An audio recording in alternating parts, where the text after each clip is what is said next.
Today is May 3rd, Ukraine Media Center Ukrinform continues its operation. My name is Vasyl Samokolov, and today we will be talking about the situation in Kherson, where it's very uncalm. Joining us online is Yurii Sobolevskyi, first deputy head of Kherson Regional Council. Good afternoon, Mr. Yurii. Mr. Yurii, let's start with the recent events.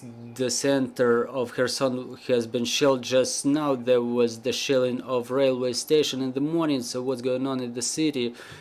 Give us some details. Right now we may say that as a result of the enemy shelling, 8 persons died and 10 more were injured, and unfortunately for the time being it's not the most detailed information because there are more casualties. We will be getting more news from the hospitals and the number of those injured will be growing, I guess. So another question then about the curfew, which is about to last 58 hours. It's about to be imposed from 5th to the 8th of May. So what are the reasons for this curfew and what are the results that you expect? Can we find out more details? Well, there is the demand from the law enforcement for stabilization measures, so I urge everybody to take it seriously and to help our law enforcement to do their job. There is a real necessity for that, and I urge everybody to solve their personal matters before the curfew.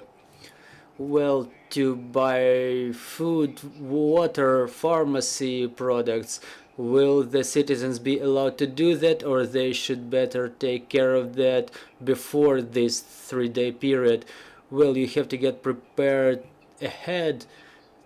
Please buy your necessary medication, food, water and everything. Obviously the pharmacies will be operating and the rest of the facilities in fact will be shut down.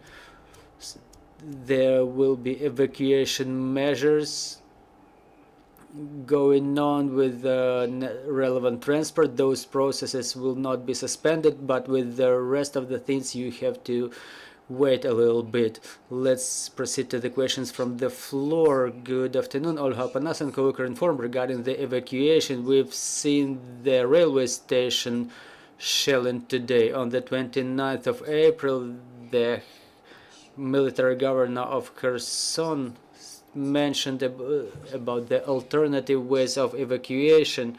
So will there be such an opportunity available for the people during these 3 days of curfew?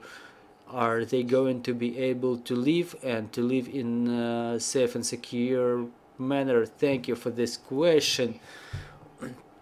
There are planned routes. There is such an option. All you have to do is to report to the military administration to make sure you have assistance during such evacuation.